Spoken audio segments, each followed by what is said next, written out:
Now, Recording in progress. welcome into Pay Dirt Sports, part of the Six Pack Coverage Network. A special episode for you guys this week. We have some familiar faces coming in the studio. As you can hear, Seth and Will are not with us today, so we're doing a little rewind, throwing it back to a fan profile we did with brothers here, the Steenburgh boys. Welcome back to Pay Dirt. How are you guys doing today? Good, and I want to shout out Seth and Will because I've been a pay dirter for like 2 years now, and There we go. yeah, I'm always listening. There we go. I can, sometimes I'll skip over the Titans talk, but no, I'm kidding. I'll listen and just form my own opinions, but I'll filter through y'all's bias. Yeah, we can be some homers sometimes. There's no denying that. But yeah. I'm listening for the Vols. Listen for the Vols. There we go. Yeah. And then we also have Wes on here with us today, who is some of you pay dirters out there remember he's a South Carolina fan. So you can already tell we've got plenty to talk about this episode. Wes, how we feeling tonight? Great. I appreciate y'all actually inviting me in this room after football season. So, but we all have enjoyed the season. I think it was a win for everybody.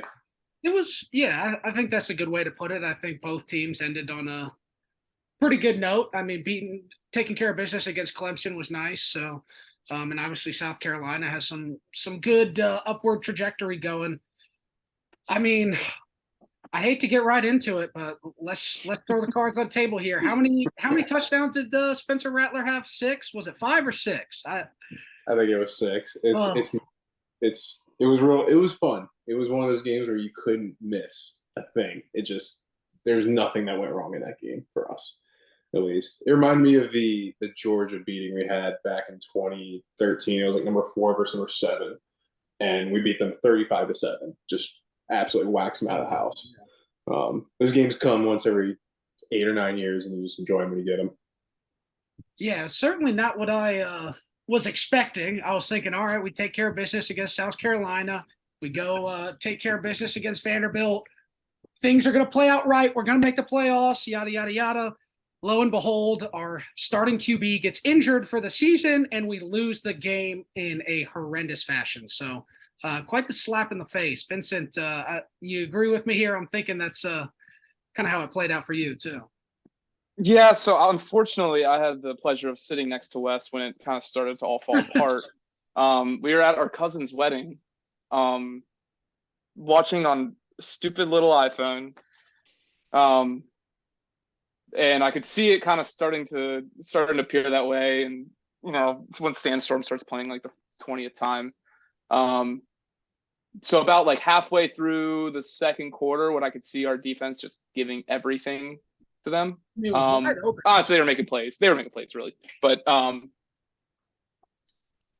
yeah, I left the wedding right when the party was starting. I made it through all the important things, but I did leave during the party. I couldn't stand there next to Wes and have that go on. Just hearing it right near your ear all night. Yeah, no, and yeah, it was brutal. And of course, this is like a lasting thing now that, I mean, I guess we should mention that our other brother went to Clemson, and so this is my deflecting, by the way. South Carolina beat Clemson as well, so now Wes has the crown in the house. So Wes is kind of the king brother this year. Currently, yeah. But because we played Clemson in the Orange Bowl, yes, we were able to get second place. So also take second place. Hey, we were second in the East, second in the Steenburgh family. We'll take that. We've been much worse. Yeah, it's been a long time, so I'm going to enjoy this year while I've got it, because I know it won't last long either. I mean, what are your thoughts on Beamer kind of moving forward? A lot of people are high on him, and then you also have guys like me personally. I think Shane Butch Jones.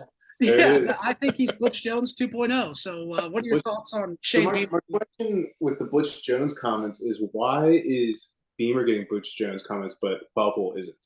Like, it's year 2 for him too. Is it just like a spark in the pan, and he just had a very full cover to use? Like, is that not the same comparison that you're using against us. It's like a year two coach, same thing. I don't get it. I just think the goofiness of like Butch, and I think Shane Beamer is just he's a goof. Like there's no other way to describe him.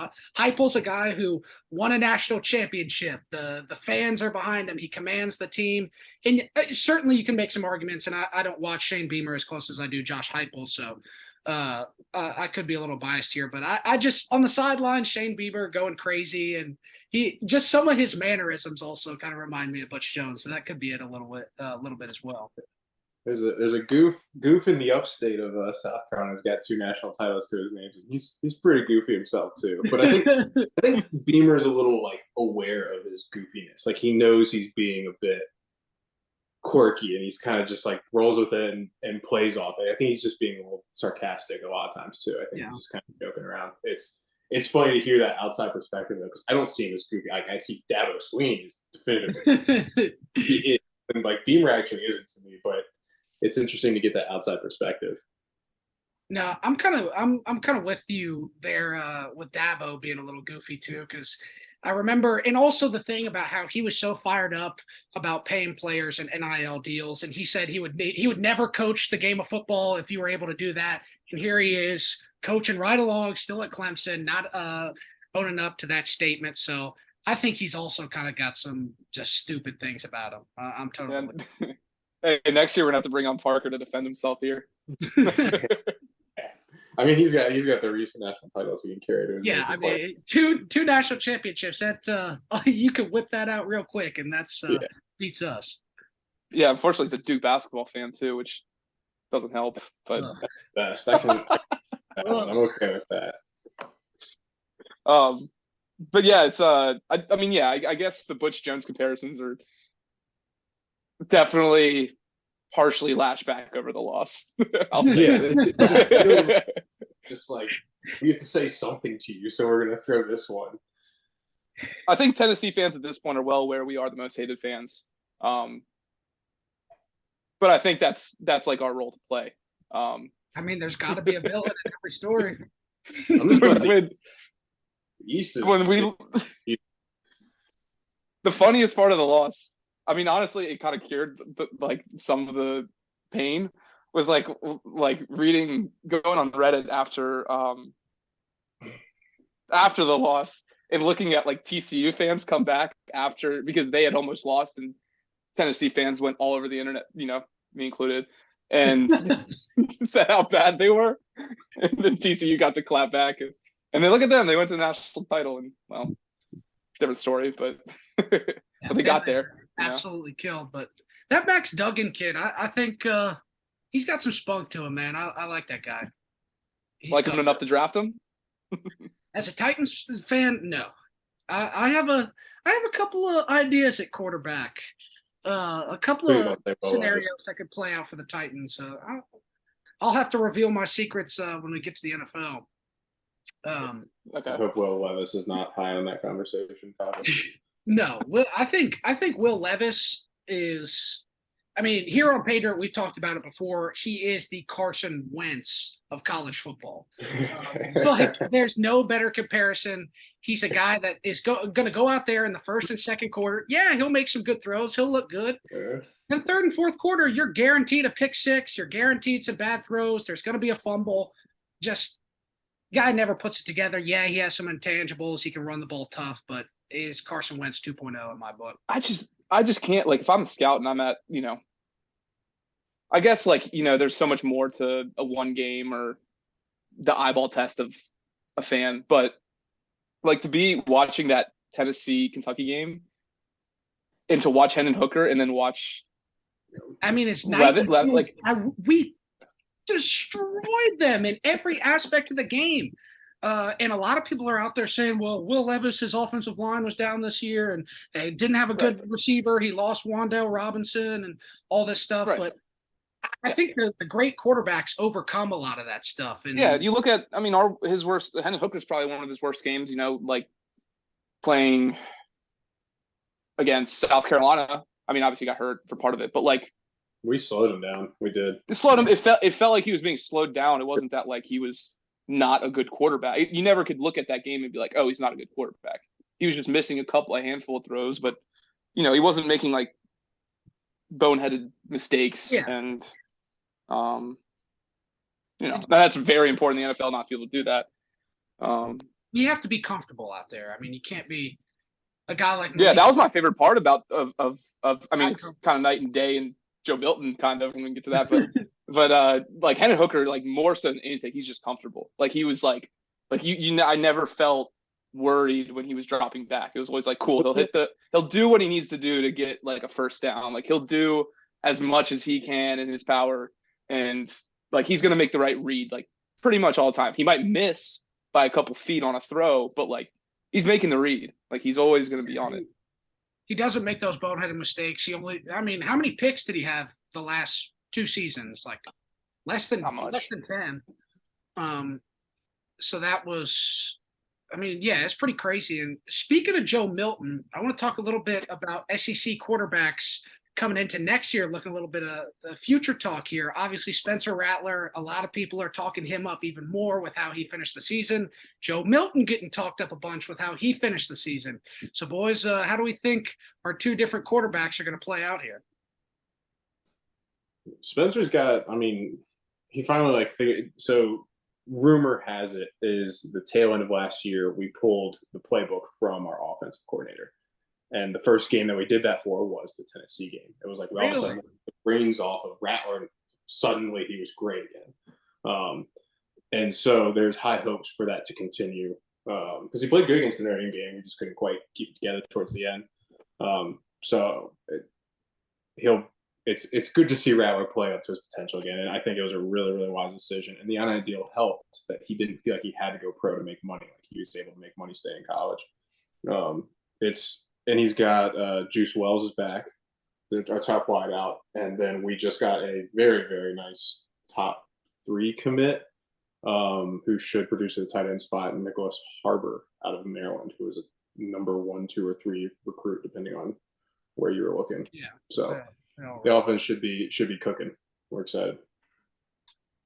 Yeah, and if you can just keep the defense in check, that's something Tennessee has struggled a little bit with as well, to make sure everything is squared away from that standpoint, because a lot of the games, you'll score 30-something points, but if you're giving up 40 or whatever, it can be bad news. But Milton scares me. I'll admit that. He'll figure out that arm eventually. Yeah, Vincent, what are your thoughts on Milton? Is he shooting for a Heisman run, or is this going to be a enormous bust? Because I think it could be one of the 2. I think everyone who's probably listening, and then like any Pater or Vols fan, knows that he was starting before Hooker. Yeah. And I think people know that, I think Heupel wanted Joe Milton to be the guy at some point. I think it's hard to say. Like, I'm going to have to see the first game, and like, he's going to throw so many touchdowns, for, like so many yards, but like, he's just going to have a couple bad games. I just know it. But like, it depends if that kills us. I think what's really, I think Joe Milton will be fine. Like, I think Joe Milton can win us 11 games if he can win us 12 games. Like, he can win us 10 games. I don't think we're in the 8 to 7 range with Joe Milton, which hopefully this is but I think where the problem lies is actually in losing Jeremy Banks. Really? Because he was out for that South Carolina game. And our defense crumbled because of it. Bad. And if you watch, I think any Vols fan who watches the defense is on it, dude, Jeremy Banks is good. Like at least in terms of, running the team. Sure, he makes mistakes. He makes mistakes, but like he's on everything. I think that South Carolina game would have been maybe not vastly different, but certainly pretty different with Jerry Banks in. So we'll see. And Byron, we'll lose some D-line. Byron Young. And so I'm curious to see how we really reload on defense. But offensively, I think we'll be fine. I just trust Heupel enough to figure it out. Basically at this point, like I think he knows offense. He'll figure it out. I trust Joe Milton enough to put up at least a 60-yard touchdown every game. So at the very least, it'll be fun. The dude, I want to see Joe Milton get a nice full crow hop from one end zone. He's got to have 1 foot behind the end zone line, crow hop into a throw. Do you think he could make it into the other end zone with no pads, no nothing? Dude, I think he might be able to throw 90 yards, 100 yards. It's insane, the cannon. Wes and I probably both agree that Josh, I mean, obviously because we're biased, but Josh Allen probably has the best arm in the NFL. Joe Milton's arm is better, dude. Joe Milton's arm is like significantly better. Yeah, it's got that Michael Vick flick of the wrist, but then he has a cannon, so it's like you can just let it fly. It's crazy how those guys. It'll literally. They don't even load up that hard. He literally just pulls it right back here and just throws it like a catcher. How I would throw a dart. He throws a football 50 yards. It's ridiculous. Yeah, and I mean, people kind of sleep on it too. That he's also he's a big dude, and he's fly. 6'5". Yeah, he can fly too. Like he can move. It's not Jamarcus Russell back there. Like this man can move. Intangibles. It'll be fun to watch. It's crazy, and some people were even saying, does Joe Milton have an Anthony Richardson kind of evaluation this next season and end up being a first-round pick because of his insane arm, insane running ability? And we'll have to see how the season plays out. If he's making terrible boneheaded decisions all year long, no. But I think if he keeps it pretty clean the whole year, a dude who's 6'5", 240, the arm that he has, a lot of pros are going to be interested. He has to play as good as Will Levis. I'll leave it there. Yeah, like if a dude like Will Levis can be a first-round pick by every so-called expert in America, Joe Milton, to me, is already better than Will Levis. So I think he'll be a first-round pick. God, if y'all draft Will Levis, we're going to come back to this. No, that'll never happen. There's no way. There's no way. That's the one guy completely X-nayed off the list. If the Titans do it, I'm becoming a Saints. Switching teams. Yeah, okay. I'm becoming a Saints fan. I'm moving to the NFC. So yeah, I mean, Jameis, yeah. Yeah, I mean the Saints aren't in great shape, but I got some family ties over there, so I have a little bit of claim. Closing out college football here. Do we think? I want to talk about the East here, kind of as a whole. Georgia, I think, is dropping a little bit. They're losing their quarterback, the guy that has been there, Stetson Bennett. They're obviously still loaded at a lot of positions, but I think the offense could have some kinks to work out. Florida, going to be terrible. Kentucky, going to be terrible, I'm pretty sure. It's looking like, hey, maybe Tennessee, South Carolina, could we be fighting for the East here alongside Georgia? It seems like those three teams are all have real shots to win the East. Yeah, I was going to ask y'all to do your win-loss record of your schedule real quick, if we want to do it. Oh, yeah. Let's do it. Oh, here we go. Yeah. We can take a picture of it and send it to y'all. All right. UVA, home. That's a win. That's a win for sure. Yeah. Austin P. It's a home game, yeah. It's in Nashville, but it's a home game. At Florida, week 3. I think we take that as well. Florida's going to have a rough year. Yeah, I think we take that. But God, in Gainesville. That's a 50-50. That's a 50-50 for me. Just from the fact it's in Gainesville. It's 70-30 to me. I think it's a game that we can blow up and lose, but I think most likely we're going to win. Home to UTSA. What was that? Texas St. Austin at home. That's a win. Yeah. Home to South Carolina, week 5. Win. Revenge game. We kill y'all. Win. Neyland. That's a Neyland win. Home to Texas A&M. Win. Back-to-back big games. You're not done. Dude, I know. I know it's coming. Yep. I want to say win, but that A&M, that is the trap game. That is the trap game of the early part of the season. That makes me nervous, but I'm going to go win. A&M, yeah, that's a bad trap. What you want, Vincent? I'll take a dub. All right, at Bammer, week 7. That's a 6-0 rolling in. That's L. Dude, that's revenge game. Saban's going to be so mad. L. Yeah. Yeah. I mean, we talked way too much. We talked too much smack this off season. Dude, it's coming. We It's literally cool. we were deserve it. hanging banners just for beating them in the regular season. It's awesome. Like we still own them, but like We were literally it's gonna come retiring back. jerseys It's and all hanging right. banners for a regular season win. Oh, enjoy it for the 1 year you got it, because it's going to take it right back. At UK. Dub. Win. Dub. Okay. Home to UConn. Easy win. Beat them by 60. At Mizzou. Win. Mizzou looks sketchy towards the end. Dude, their defense is actually pretty good. Yeah, they're scary. But I think that's But- what it is now. I think. All right, Vincent, you want the win? Yeah, win. I think Heupel has them figured out. Home to UGA. You're 1, 2, 3, 4, 5, 6, 7, 8, 9 and 1 going into this game. 9-1 going into Got Vanderbilt sitting in the last slot just to close it out. Go ahead and mark that one. I'd want to know if it was a 3:30 CBS game or an 8 o'clock ESPN game. It's in Neyland though, dude, and they're gonna have a new quarterback, new offense.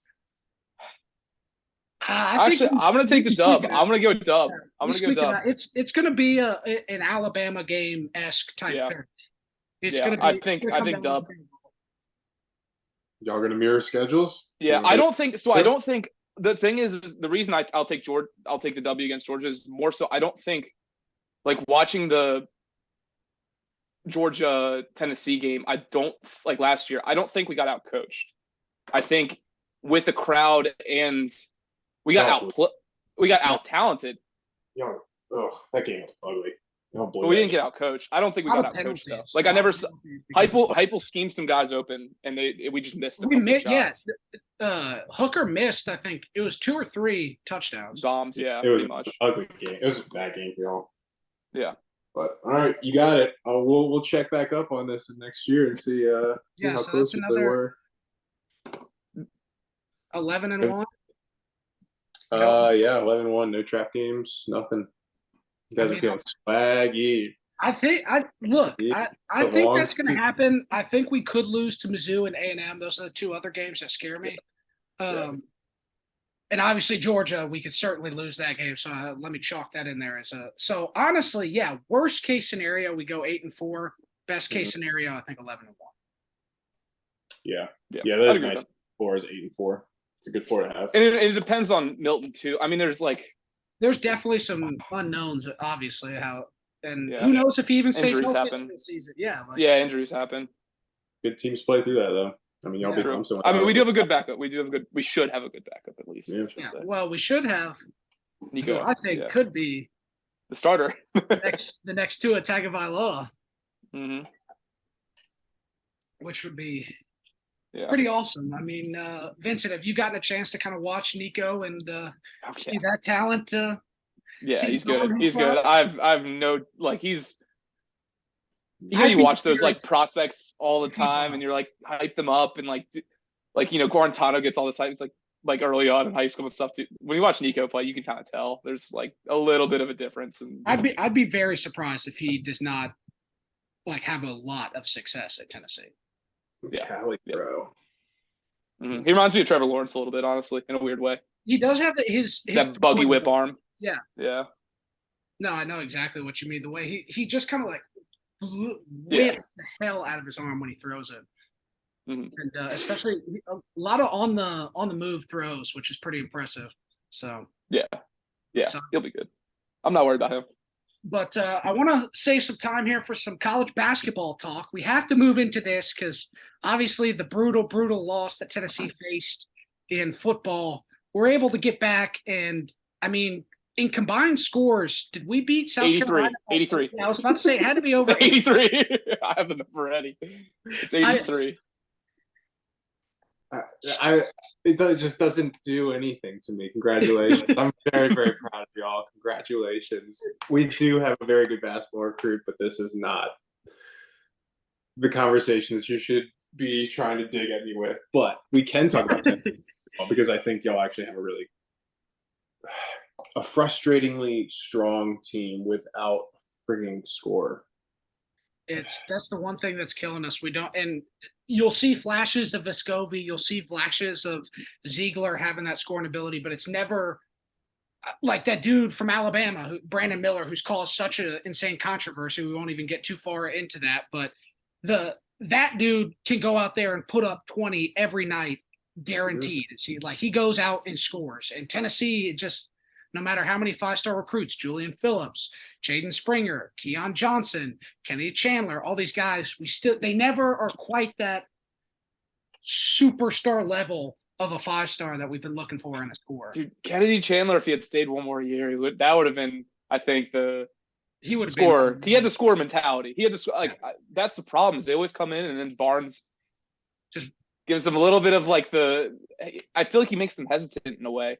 He does. Well, I think he's hesitant about giving freshmen a ton of minutes early on too. Like he's been weird about that. Like Huntley Hatfield, who ended up transferring to Louisville, but he never was a big 5-star that never really got the shot to get on the floor and play a bunch. And I don't know what was going on behind the scenes, whatever, but it seems like Barnes is hesitant to throw any new guys ever right into the mix, starting off the season, building that confidence early.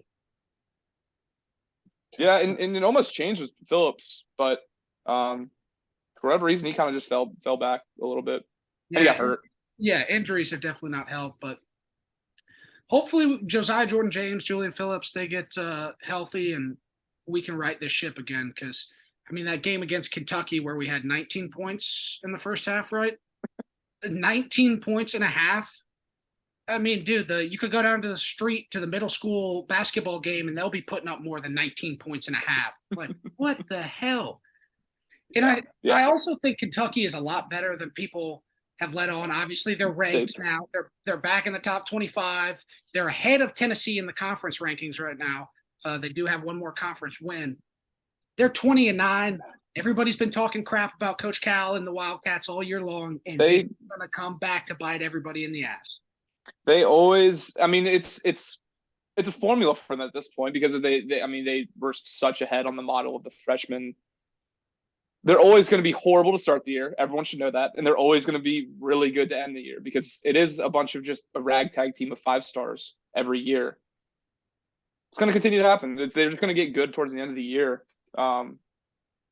which I guess last year we did get better towards the end of the year in terms of like the tournament, but at least the SEC tournament. Yeah. But Barnes just the way I look at this season as a whole is, I mean, it's weird because of how horrible we are at scoring, and how good we are at defense. Sure, that's an anomaly, but really, I think every Vols fan's just patient until the tournament. Like, I can speak at least for, I think a lot of Vols fans, like, we are waiting to see what Rick Barnes can do in the tournament. Yeah, that's the question. Just to see if he can do. Yeah, it's like we know he's a good enough coach. The year he gets over the hump. Yeah, we know he's a good enough coach. We know we have good enough players. Does he have a Final Four? He has one. But he had Kevin Durant and DJ Augustine. Is that the only Final Four he has? Was that? That wasn't even with Durant. Yeah. That wasn't? I thought it was. That was with TJ Ford. Yeah, it was the Syracuse one. Durant didn't even get past the Sweet 16. Yeah, that's right. Dude, you have DJ Augustine and Kevin Durant on one team, and you can't get. They might have even got bouncing around to 32. I can't remember. It was either round of 32 or Sweet 16. That is terrible. Yeah, I think they did go to the Sweet 16 that year, but the Final Four is in 03. That was where Syracuse won. I remember. Yeah. Gosh, that's wild. He only has one. That's sad for Barnes. He's a legendary coach, and he was at Clemson for a good while and turned their program around. And the legendary coaches are kind of dwindling nowadays. There's really not too many left. Coach K gone. I mean, Bill Self is like kind of and then Mark Huggins. Few. Yeah, Bob Huggins, Mark Few, Bill Self. Is who's Izzo still there? Yeah, Tom Izzo. Yeah, still there. Yeah, that's about it though. Cal Perry. Yeah, Cal Perry. But that's it. We're losing them slowly. Yeah, it's gonna be weird. Not having Roy Williams and Coach K in college basketball is obviously the weirdest thing for everybody. They've been a cornerstone for 40 years. And it just, God, people are going to hate Shire so quickly. Yeah. Good. I mean, they hate him as a player. Like, good. People hate him as a player. He was what was it, like Greg Paulus and We got to see him play actually. Yeah, we Oh, saw really? the national title Yeah. season. Yeah, we saw him in Madison Square Garden play like I think Gonzaga. Gonzaga. Mhm. Yeah.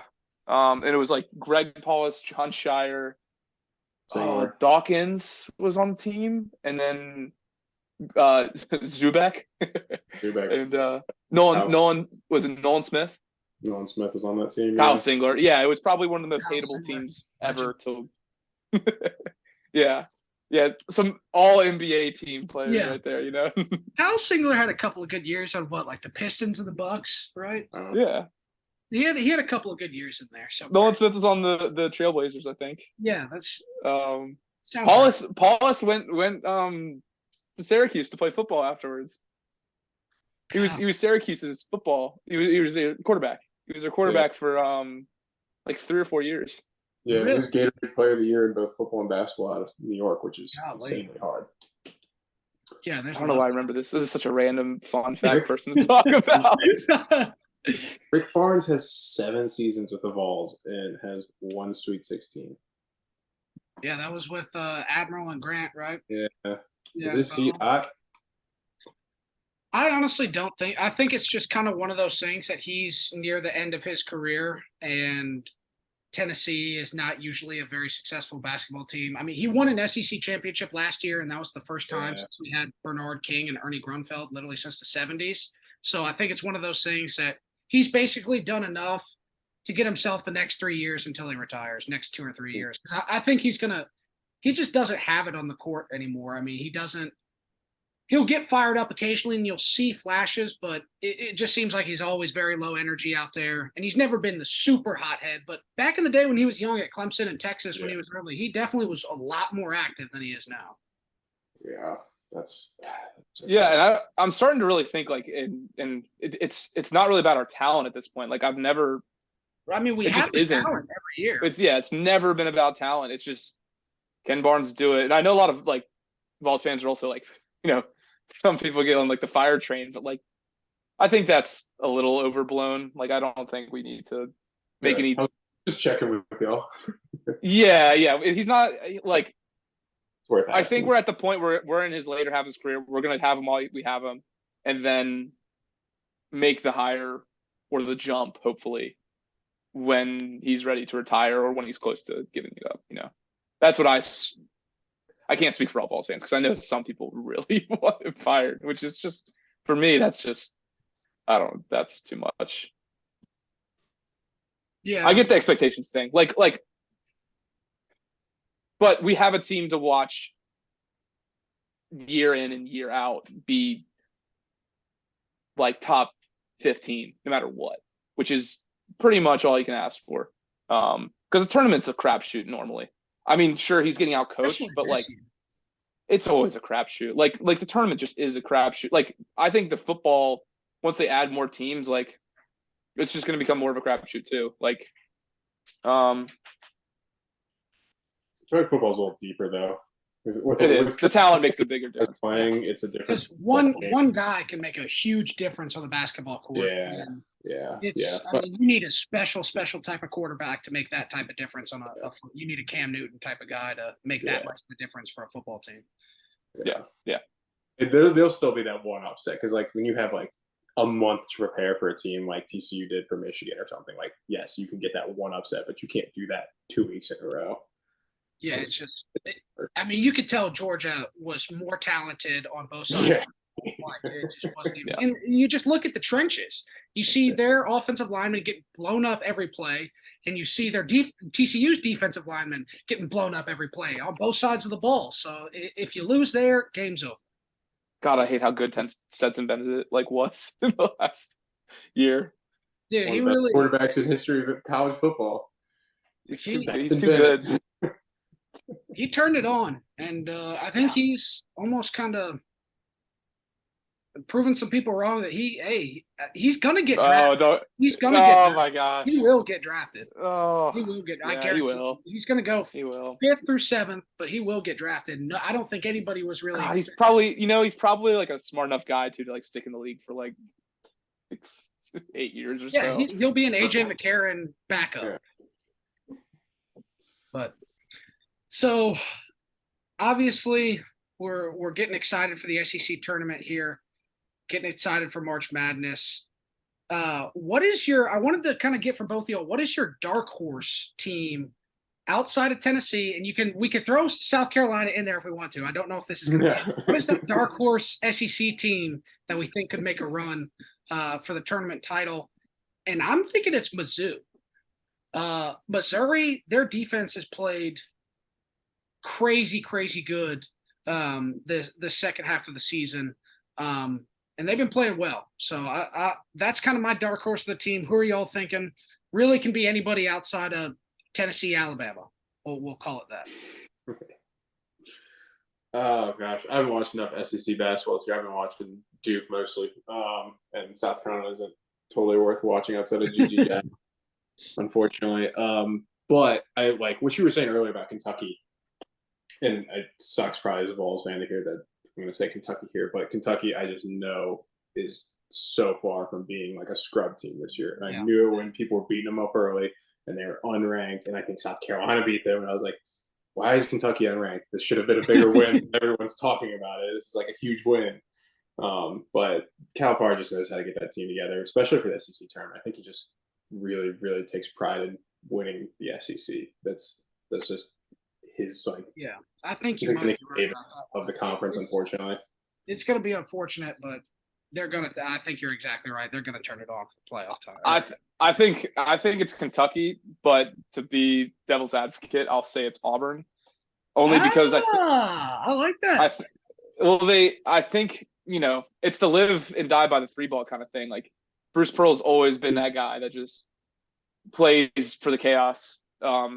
And when it comes to tourney time, if you're hitting them, I mean, like take their Final Four run, like they hit them, they hit threes, and then if you hit the threes, you're in pretty much. Harper, those two dudes, like the two guards, I think it was Jared Harper and Bryce Brown. It was something like that. Those two dudes, that was the most insane because they beat us in the SEC tournament to win the SEC tournament that year, killed us by 20, and then just went on a tear like I had never seen before, spraying the three. Like that. Yeah. That's just what Bruce Pearl, dude. That's what Bruce Pearl's all about. Which, come tourney time, like if you want to make a run, like you got to do that. God, I wish Tennessee would have been able to keep Bruce Pearl. We'd have a national championship by now. Yeah. The way he got fired was like looking back on it, it was nothing. It was absolutely nothing. He threw like a barbecue. Barbecue for Aaron Kraft. Ohio State legend. Dude, that guy he was one of the most fun defensive players to ever watch. He's kind of a forgotten college basketball. Yeah, he's a legend. Yeah. Oh God, and you've seen Ohio State, like Jim Tressel getting fired for what he got fired for. Like, weird to think back on that. It's like, it's like the Reggie Bush getting the Heisman taken away. Like those three, honestly, like Bruce Pearl getting fired for a barbecue, Jim Tressel getting fired because Terrell Pryor got a tattoo or something, and Reggie Bush getting the Heisman taken away because I don't even know. He was probably at a party in LA or something. Yeah. It's so weird with how now we're hearing reports of kids getting like that Quinn Ewers guy getting $1 million before he stepped foot on campus. How things have turned out is a lot different. So sick. That'd be so awesome. It's a different world. I mean, it's a different world. It's pro football right now, which is what it was. It just wasn't stated that way. Now at least is like, we know we're paying players. Here it is. Dabo never played anyone. They played for God. Oh yeah. That in his little was it Springfield Baptist Church? Yeah, friggin' 6 houses on Lake Hartwell. Yeah. Back to football. Just for himself. just 6 houses. But the NIL. God, can't have those. No. Sorry. Yeah, it's weird. It's weird how just everything has changed, but I mean, it's the name of the game now, and it's just going to become more convoluted and more just money thrown at players. I think, I mean, eventually it could be like almost like a minor league farm system for pros where guys go and get paid for 4 years. They stay even longer in college, and that's what I'm looking forward for forward to in both football and basketball, but basketball especially because we've gotten so used to the one and dones. The freshmen come in and are going churn them out. All right, some of these guys, yeah, they're fringe first or second round draft picks that normally would have gone to go make that money now. Say, hey, I can go make the same amount of money this year and then potentially go get myself an extra $5 million if I work my ass off and this plays out right. So that's gonna be fun. So many are getting sent to the D League and playing meaningless basketball, whereas like they can play meaningful basketball and get paid. And be on TV. Like you're playing for Kentucky for an extra year. Brand. Yeah, like you're playing, and it should dilute more as well. Like, of course, the big players are going to get massive numbers, but like the middle of the road guys are all going to like flatten out. And then it'll be like deciding about which school do you like again, like which place do you want to go play for, which coach. Like it should dilute to a certain point, which will be nice. It'll wash itself out. And it'll be cool because I mean, you look back at stars like Michael Jordan and Shaq and Vince Carter. All those guys were juniors when they left, and they're like some of the biggest names that you can name in basketball. And they played 2 or 3 years for their college. Like that's so exciting to have that in college basketball, and to hopefully move back to that would be awesome. I'm all for it. Yeah, that's like you miss the storylines of us guys coming back for their junior and senior years. You miss that storyline. It's like I grew up watching Duke, and now it's like each year I have to like relearn the entire roster all over again. Yeah, it's 10 new guys coming in, with the transfer portal, how that has opened up completely, and then also freshmen just one in, one out. God, do you know what the Vols need? We need like a mid-season trade. They should bring that. Yeah. Trade for someone. That would be insane if they made if you could trade college players. Like, sorry, kid, we're transferring your scholarship. You don't have a choice. We should come out. You just score. We're sending I don't even know. Sending euros. I just scored. I mean, y'all could take GG Jackson from South Carolina. That would be score if you ever do one. Yeah, you could see like some great football players too. Yeah, dude. There could be some insane scenarios. There's a bunch of things playing out in my head right now about some trades. Yeah. Maybe we'll have to pitch this to the NCAA board and see if we can get the wheels moving here. Because we get some scholarships in the next like 2025 season. You guys can have. Yeah, they start trading scholarships too. Yeah. Give y'all 15 extra scholarships, but we want Quinn Ewers this year. Like you just sell out for this year, then you can't even have a football team the next year. But you just have to play walk-ons. Yeah, I'm trying to get John McVay approach to the Vols football. Just like sell everything. That would be awesome. All right, guys. Well, we're running out of time here, but I did want to touch a couple of things before we finished up. Want to talk some NFL. Obviously, Titans-Bills has kind of been a little bit of a rivalry up there with the Titans-Chiefs these past couple of years, with kind of beating up on each other. Me and Vincent got to go see the game in Nashville. What was that, 3 or 4 years ago now? Where it was 2019 or it was 2019. Yeah, I think it was 2019. That sounds right. And Bills got the W that day.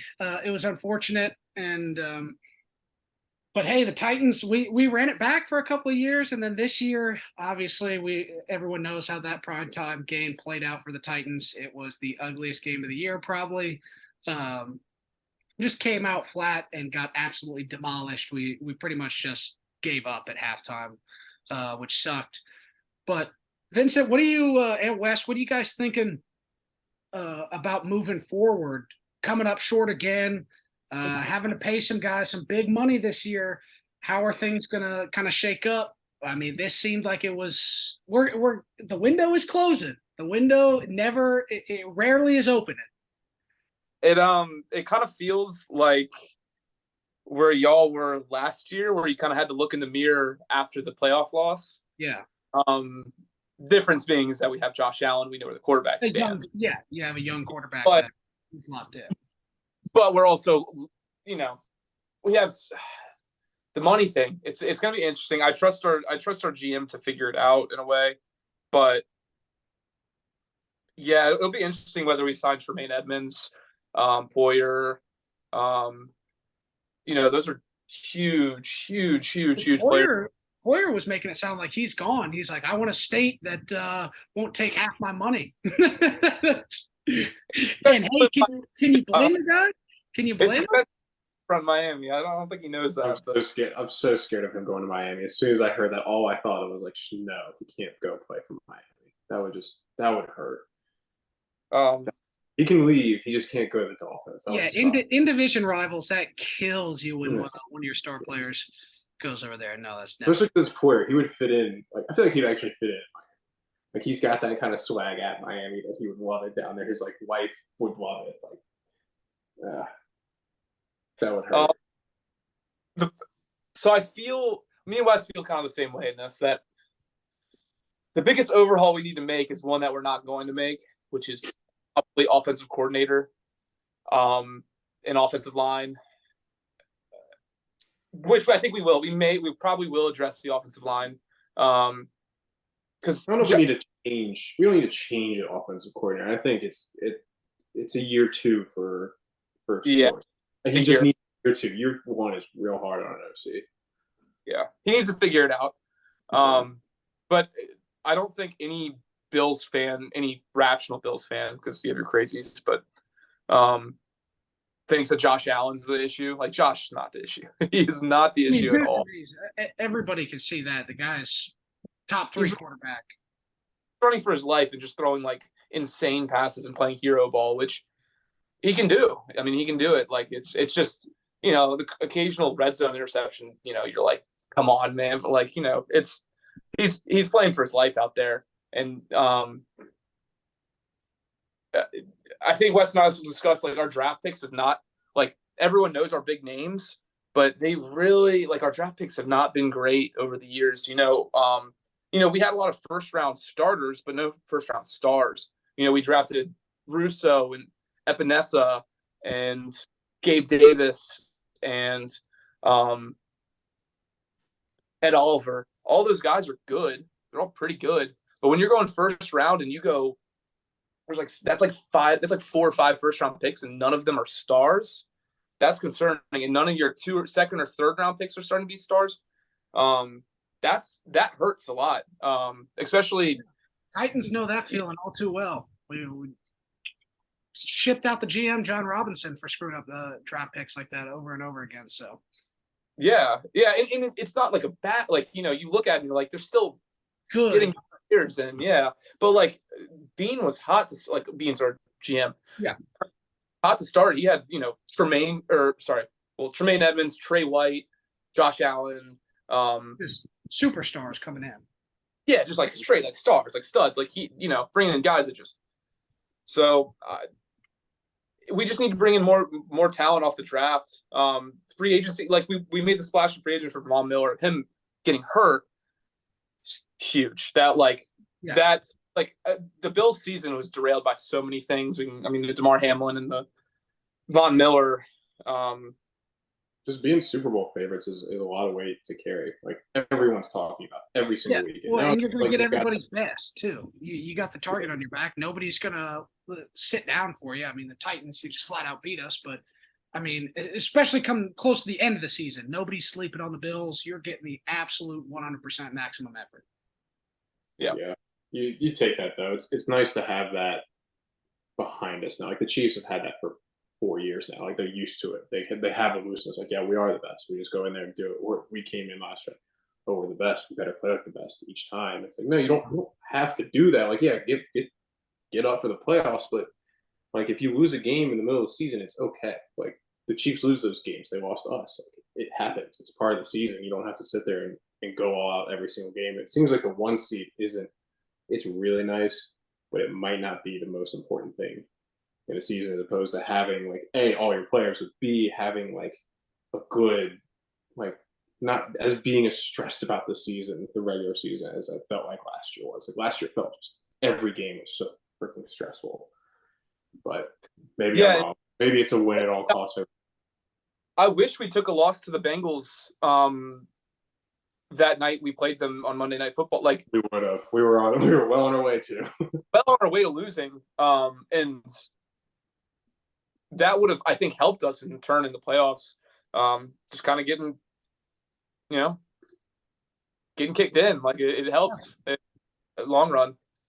Yeah, it can kind of get the team looking in the mirror and saying, "Hey, well, I mean, what are we doing here? Something's got to change. We've got to make a change here." And a lot of times it'll fire up the team just enough to make that run in the playoffs. You look at a team like the Bengals you were just talking about last year, with how they were beaten up all season long, Joe Burrow running for his life, but they just fought through adversity and got there and just made things happen. So yeah, or it's like this year, the teams are just. God, the Eagles were good. It's for the Chiefs. Well, the Eagles, talent-wise, they were the best team in the NFL talent-wise, and I don't think anybody can really dispute that. It's insane how much talent they had on that team. God, that was not a appearance. I felt like I turned off the TV because I was just upset for them. I was like, "This is horrible." I know he said he held him, and he probably did. I mean, I think technically by rule,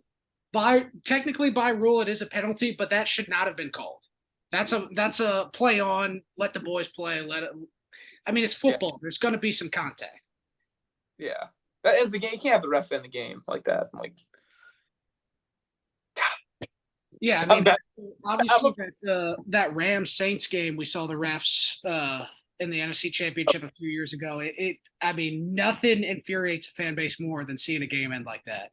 That one was actually insane. That one was like he got full on tackle 5 feet before the ball wasn't even close to him yet. He got laid out, like literally the wood laid on him. And they just like, nope, clean. It was like imagine someone out of the backfield and it's immediately flag and you're like, yeah, screw it, like whatever. Like hit stick, but you like didn't even mean to. You're just like, because you're always hitting the hit stick the whole time. Yeah, literally. It's like you accidentally hit sticked. He's like, oh wait, like but I feel like both players, if I remember correctly, kind of got up and were just confused as to like what just happened. You're not going to throw both teams were baffled as to how it was not a penalty. Well, they were both laying on the ground. It's just up. They're like, what? Shout out Brendan and you, I guess, Saints fans. That's my secondary NFC team. I won't claim myself to be a fan, but hey, I like when the Saints are doing well. It's they aren't good often. Breeze is really the only time in history they've been good. So they're always a cool team, though. They are. Yeah, they are. They're a swaggy team. Yeah, they're always cool. I mean, yeah. I was about to say, speaking of Saints players and swagginess, maybe not so swaggy. AK going to prison here soon. I think he could be he could be in serious trouble. Like he could actually go to prison. That's what he gets for getting my fantasy team in trouble this year. So you're the insane fantasy guy. I almost had to feel like we had like a hot one. We had to do a hot ones challenge. We lost. I was 9th. So close. So, but yeah, the video came out of him and his crew beating that dude up on the elevator, and it looked pretty brutal. So yeah, I caught him saying on video in the car, like, I don't know, it was some rogue. He was like, yeah, I'd like beat his face in or something. They caught him on audio saying that, and it could be really bad for AK, and I hate to say it, the guy has kind of been trouble wherever he has gone. I mean, he obviously got kicked off Alabama's team. I saw firsthand at Tennessee, me, BJ, and Sam were eating at Cinco de Mayo, and Alvin Kamara and his crew ran off on the bill at the restaurant. So I can already kind of tell you, AK is some trouble. I love what he does on the football field, don't get me wrong, but hey, he's kind of starting to build a track record here that's not so good. Yeah. Yeah. But I mean, well, he had 300 yards against Texas A&M, so he's a Vols legend. I mean, Tyreek Hill should never touch a football field. Yeah, and I'll let haters look and go into it if they don't know. They should know, but that man should never touch a football field. Ever. Yeah, I mean, you saw what Ray Rice did and how quickly he was blackballed from everywhere. That's why. Yeah, the video was terrible. That dude, Joe Mixon's was pretty bad too. But I think I think there was something racist said, so he kind of like was able to not have as much trouble from it. But he Didn't he get in cold trouble? cocked that girl. I think Joe Mixon got in trouble too recently. I think. Oh, I think you might be right. He might have had some kind of other. What is that? Yeah. Yeah, there was And then something. So running back. I don't know. Yeah, it's just I guess running backs they like to pop people in the face. It's a job. Run right down the middle. Pop people in the mouth. That's what a power back is supposed to do. Closing out the NFL here. I was talking about before, if you guys remember, a little trade rumor going on here. Wanted to hear your opinion on if this is something you would want to happen, if you think it would happen. How does this scenario play out? There's been some talks of the King, Derrick Henry, being traded to the Bills. What are we thinking about that? Immediate thoughts. Oh, Wes, I'll let you go. I think let me preface this. He's probably on the back half of his prime. That's fair. I agree. Two very, very good years left. One probably really good year. I would take it in an absolute heartbeat. For somebody to have for Josh to have a threat at running back like that would be insane. But actually, I have no but. Yes, I would take Derrick Henry. I really don't have a qualm at all of that. That'd be awesome. What is your price? What would you be okay to give up? Giving up Edmonds. Edmonds? Yeah, and that's you're talking about Edmonds has got a good 7 years as like a theoretically like all pro linebacker potentially. Yeah. They probably won't trade that for him, but I mean, I don't know. Like you're getting, I don't know how they. I'm not good with NFL structuring contracts, but that would be. I want to hear Vincent says that. He knows a little more about the contracts than I do. I'd give 2 second-round picks for Derrick Henry for whatever contract he's has. What like a? I think that's probably what the market would be going for. Yeah, he's not quite. He might be worth a late first-round pick. Maybe, but running backs they just don't have. I think. Yeah, he's got running backs have value. Yeah, like you said, you have 2 to 3. You have 2 to 3 like pretty damn good years with him left. And when I say pretty damn good, like the next 2 years, he's probably going to be a top 2 to 3 running back, if not the number one. Yeah. But I think the thing I'm sure is like it's not what we need the most. No. But he's Derrick Henry's so good. Yeah, I mean, he's one of those guys that you think about it because most running backs, I'd pretty much say like, no, running backs are replaceable. Mm-hmm. You can, if you have a good O-line, anybody can be good back there. But Derrick Henry's one of those guys that makes plays on his own.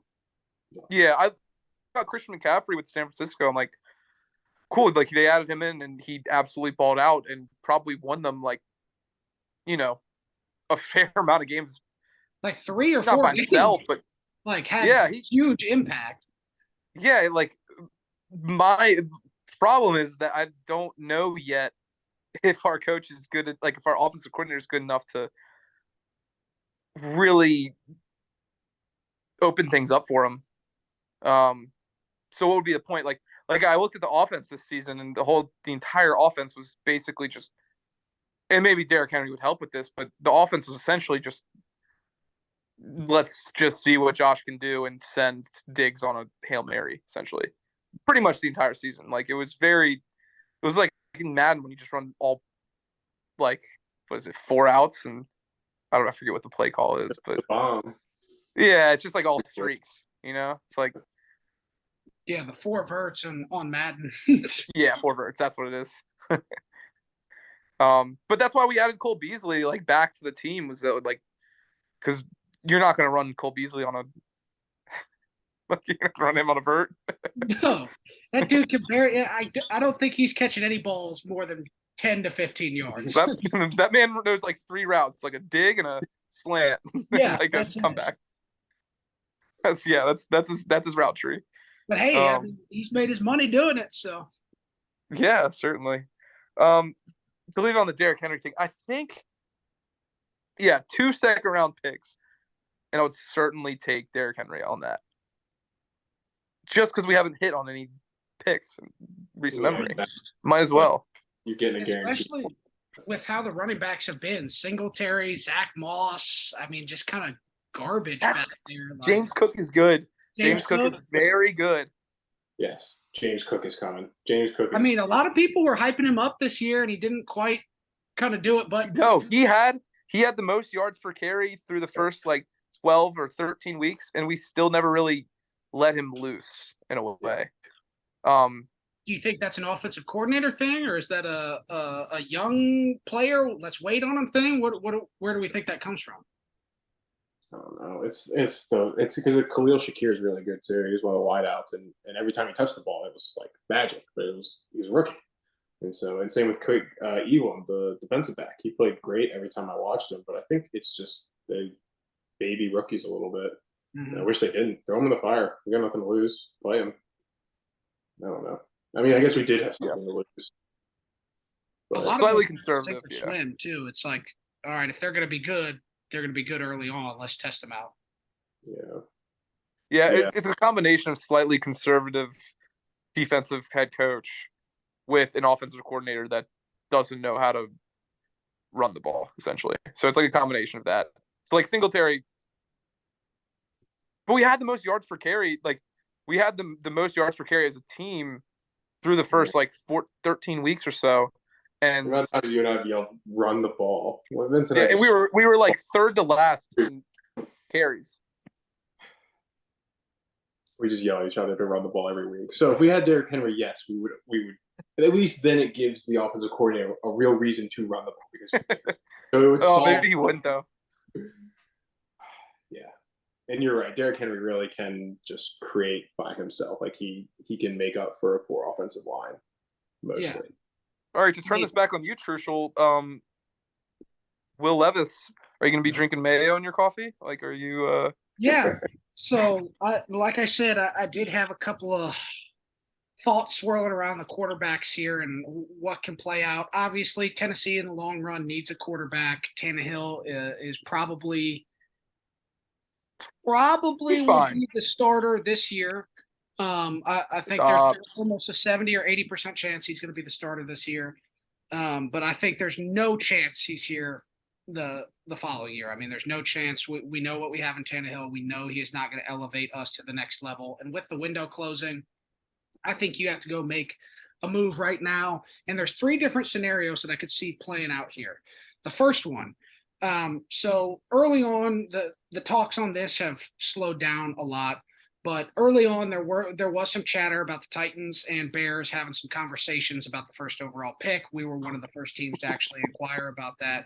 So if we were able to make a move like that, I think we'd have to give up a lot too. But I want C.J. Stroud at the number 1 overall pick if that's how it plays out. I don't think that's the most likely scenario. But it would be interesting, and I think an awesome splash move. I'd love it if we went out and traded for C.J. Stroud. Number 2 scenario, and the number 2 and 3 scenarios, we don't make a trade. This is going to be at number 11.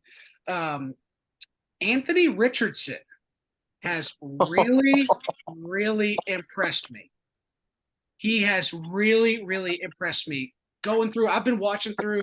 I haven't watched every single game, but I have gone through on Twitter and watched a lot of his highlights, a lot of his film. And that dude makes plays that you just cannot teach. That, like, the way he moves in the pocket, the way he can sling the ball, how quick he is, his agility in the pocket is the most amazing thing. That one play that he had against Tennessee. No, yeah. Dodged 4 sacks, stays in the pocket the whole time, steps up, rips a dart 30 yards down the field, perfect throw. Dude breaks a tackle and runs it in to the end zone for a touchdown. I mean, the guy can just flick of a wrist, throw it. He's big, he's strong, athletic. I think if you get the right – and I think Florida is really, really, really bad overall. And I think Anthony Richardson was their only shining star. Billy Napier, I think, is going to be a failure. And I think Anthony Richardson actually has the the wherewithal to become a star in the league. So I'd be fine if the Titans took Anthony Richardson at number 11, and there's a chance he goes earlier than that. But that's a dude that is realistically could go to number 11. Now, number 3 scenario here is a little out there. It's a little out there. It's probably not going to happen. But there was some interesting about this. It's not Will Levis. It's nothing like that. So there was the measurements done for the NFL Combine this past week. And so Bryce Young was listed in college at 6 feet and 3/4 inches. They remeasured him. He came up 5'10" in the NFL draft measurement combine. And there are some experts out there saying this will affect his draft stock, and we could see some teams start to pass on Bryce Young because of this, because of him being a lot shorter than what people thought. Now, if I don't think this happens, I think Bryce Young could be the best quarterback out of this draft. But if he somehow actually falls because of these the change in his measurements, I would love if the Titans took Bryce Young. I don't think that happens. I think, honestly, the most realistic scenario is number 2, Anthony Richardson. But either way, I am ready to move on from Malik Willis. I think Mike Vrabel is done with Malik Willis. I think there is a possibility to go for a guy next year. If we tank for Caleb Williams. We go get him. That would be – I'd honestly be fine with that. Or we can try and hold on and go take a left tackle in the first round. That scenario I'm fine with as well. I think if you have Mike Vrabel and you have Derrick Henry, those two combined, you have a shot at winning something big, making a run. I personally think Mike Vrabel is borderline top 3 best head coach in the NFL. It's insane what he has done these past 2 years with breaking the record back-to-back years in terms of players had to play on a roster, how many injuries we've had, and the success we have. Obviously, losing 7 straight this year hurts, but the fact that we were – I mean, some of these games, dude, Nick Westbrook-Akine is your number 2 receiver. Cody Hollister is out there getting meaningful snaps. I mean, we had nobodies out there at wide receiver. Literally, our number 2 might not even be a number 4 on other NFL teams. It was ridiculous. So the fact that John Robinson traded away A.J. Brown, Treylon Burks got hurt, I mean, everything went wrong. And the fact that we were able to win even 7 games this season was insane to me. So I'm all in on Mike Vrabel. I think if we go get a left tackle and he makes a splash quick, NPF, Nicholas Petit-Frere, the Ohio State offensive lineman, if he takes a jump this next year, I could see Derrick Henry and everybody getting right back into shape. And, hey, maybe he has 1,800 yards and we win 12 games. I don't know. A lot of question marks for this upcoming season, but hey, that's why we love football. Yeah, I think that's interesting that I didn't know that Bryce Young was that short. Yeah. No idea. I had no idea either, but I saw a report this morning about it. I'll have to go read more to fully read the article, but it was insane that I saw some like legitimate mock drafts and stuff saying that he could fall because of this. I don't think that's true. I think what he has shown on the field is that he can be the best quarterback in the country easily. And I think CJ Stroud is right up there with him. Hey, and let me throw out a quick scenario for if Hendon Hooker falls to the 3rd round, 4th round, we're taking a flyer on him. I forgot to mention that as well. I'd be fine if we go tackle, receiver, linebacker, Hendon Hooker. Let Tannehill start for the first half, and then if he trails off, then you can throw Hendo in there. That would be awesome if we get there. I mean, you have some crazy Titans Vols fans out there that are saying, okay, go Hendon Hooker or Jalen Hyatt 1st round, Darnell Wright 2nd round, Cedric Tillman 3rd round, Hendon Hooker 4th round. So, hey, maybe we go 4 straight Vols to open up the draft. Who knows? Shit. Is Hyatt in this draft? Is he leaving? Yeah, the Bills might want him. The Tennessee could have 2 first-round picks this year. They're saying Hyatt and Darnell Wright. I think I've seen Hyatt like about 11 to 25, like literally anywhere in between that. That's what I've seen, or even 30. He's like mid to late first round. Yeah. But again, he's gonna run the combine, and he's probably gonna run like a Dude, he could run like a 4.3, 4.28. Like flat 4. if he ran a flat 4, he's going first overall. Yeah, The Bears are getting him. Tyreek Hill 2.0. God, that would be crazy. Yeah, I mean the Bills. I mean the Bills are in a position where you probably draft Darnell Wright, maybe if I'm being my bias. Vols, just as an offensive lineman. Yeah, Give me a lineman. he's a tackle you can plug in quickly. So Yeah, he's pro ready. Like I mean, it's weird that like I mean I guess I'd assume like you'd think like over the years you'd have some players like come through Tennessee and be good, and you'd have like 3 or 4 first round picks two first round picks every once in a while. But it really was until like we became good. Now we have 2 first round picks. Like I don't know. I feel like even bad teams have like 2 first round picks every once in a while, but we just never even had that. yeah, But I guess now that we're good, people take bigger looks at Darnell Wright. Yeah. I mean, who was wasn't it Josh Palmer? He was taking a 3rd round. We had some guys go like 3rd, 4th round. Yeah. Never really like that since Derek Barnett and Trace. Well, dude, Trey Smith should have gone 1st round. The Chiefs got so lucky by getting him in the 6th round. He's been a starter since day 1 for them. Yeah, and like in the Super Bowl, he was so good in the Super Bowl. Yeah, dude, he was amazing. And I know the whole blood clot issue or whatever, but he had been medically cleared. Like, how did no one? Yeah, he was number 1 overall out of high school. Yeah, he was out of Jackson, Tennessee. Yep. All right, fellas. Well, we are about out of time here. Wanted to thank Vincent and Wes for coming on again. Some of you long-term pay dirters are familiar with their voices, so good to have them back on the show. Guys, any closing remarks you want to finish up before we close up things here? Go Cox. I'm gonna enjoy every bit, mostly because y'all chirped so much going into that game. Not just you guys, like every Tennessee fan I ran into was like, "Oh man, we're gonna walk over y'all next year." Oh, it's gonna be a good year. It's a good year. We'll see you, Nealon. We'll see you. I know that game is not a freebie by any means. No. So that place gives me nightmares. I have nightmares in the game, but we've got nothing to lose at this point. Like we know we're supposed to lose that game. Yeah. So I look forward to it, but I really appreciate you having us on. It's good to be back. Yeah, man, it's always a pleasure. Vincent, thank you for coming in, and thank you for bringing Wes, of course.